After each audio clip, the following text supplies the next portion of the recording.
Serbon usab sa Subo ang nalakip sa top 10 sa 2022 Geodetic Licensure Examination. Siya si Cristory Montegrande, 31 anyos, lumad siya nga tagalungsod sa Bourbon ug ang pagpanagat ang usa sa iyang gihimong panginabuhian aron nga makalampo sa pagtungha. Para kang Cristory, dako gyud kaayo na ikatabang kaniya ang pagpanagat, labi na siyang pagtungha ug sa pang-adlaw-adlaw nga galastuhon.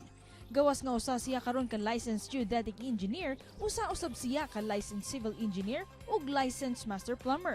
Ug syempre, mapawaw kagyud sa iyang abilidad ug katakos sa math. Karong buntaga, sayra nato ang iyang maka-inspire nga sugilanon dinhi lang sa GMA Regional TV Live. Spotlight, rumbun taga, makapuso atong ilailahon ug pasidunggan. Kining nag-top sa baguhay lang nga Geodetic Engineering Licensure Examination. Atong ilailahon, Cristory Montegrande. Mayong buntag, Engineer Chris, ug welcome sa GMA Regional TV Live. Maing buntag sir, Nico. Daghang salamat for joining us, Sir Chris, ug congratulations sa pag-top sa Geodetic Engineer Licensure Examination. Unsa makaka-proud sa imong achievement. Ug of course, imong mga parents, sir, unsa may reaction nila sa kalampusan nimo sa exam. Sink in na ba, sir, ang achievement? Kuan sir, kanang actually pag kahibaw jud na nila nga ipasar sir, lipay na kay sila ana sir. Ya pag ang wife ni tawag siya, pagkakita namo sa kanang result, wa lang kumutan-aw sa top notchers. So murag okay na ko ato nga ni pasar lang. So pag tawag sa akong wife niya siya nga ni top ka moto nga pag ang kalipay sa akong ginikanan sir, ma-double sir, ma-triple pa siguro sir. Wow. Pila ka months nimo, sir, nga gipangandaman ni ang examination ug unsa may mga preparations nimo?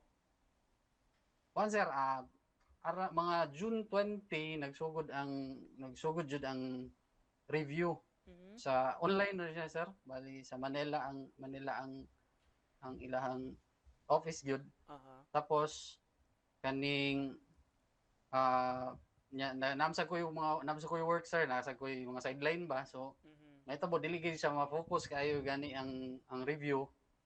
Engineer, we learn nga nanagat sab kuno ka diha sa Bourbon labi na during the pandemic. Kumusta man ni nga livelihood, sir, nito panahon na? Kani siya sir, kanang actually pag pandemic mo gitoy nalingaw na ako sir.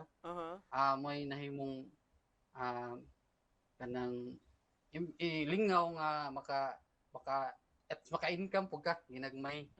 Ya makatabang sad sa konsumo. Actually kaning magpuyo tag daplig dagat sir, makatabang sa ni sa atong para sa akong kurso sa nga geodetic engineering, which is kanang some of the topics manggod sa geodetic engineering is kanang about earth, about kanang curvature sa earth. Pero kumusta after sa exam karon, sir, unsa na pa bay time nga makapanagat panagsa? Yes sir, kung kanang mga weekdays kanang wala tay trabahoon sir. Siyempre wa tay lang padulngan adto ra dagat kanang lingaw. Lain ra gid ang lingaw sa kanang lain ra gid ang work ug ang sa lingaw sir. Kay mas makapawala sa stress nya. Kadang di sad kabayran na ng kalipay kanang magakuha kag isda nya dakay dalhon sa inyo ha. Lain ra gid. Ano yung panginabuhian sa imong parents, sir, or trabaho? Akong father day sir, it's kuan siya sir kanang contractor sad siya sir.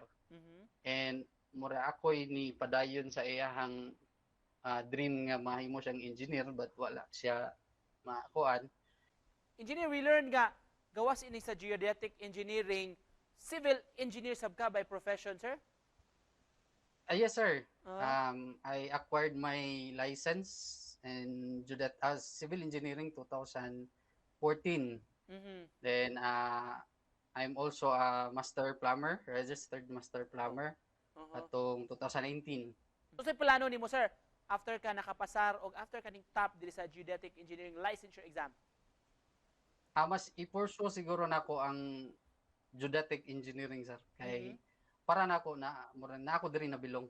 Sir, by the way, kanang Ngano kuno sir nga na interesado ka ani nga field sa geodetic engineering knowing nga civil engineer naman ka? Kuan sir, way back katong nag-eskwela pa kog civil engineering sir. Ako na ako pirmi sa murag ang hilig dyan ako is surveying. Hirigi ko surveying niya. Mas ma-visualize ako ang surveying kaysa sa ubang topic sa civil engineering. And just to close this, Engineer Chris, mensahe ni mo sir, unsa may buot imong ma-advise sa atong mga kapuso nga nagtan-aw ron? One, sa mga viewers, especially sa atong mga future engineers. Kaning ang ako yung akong quote yun no pag exam is aim small and miss small. Bali aim ni mo on top and kanang if you miss then you will pass. Mora gid siya niya. Kung naglisod man gani, dasig lang padayon lang kay maabot ra gyud ang panahon nga kanang imong gipangandoy makuha gina nimo. Mora gid siya. Wow, thank you so much sir for joining us ug salamat sa inspirasyon. Makapuso Engineer Chris Torre Montegrande. Salamat sir. Thank you sir.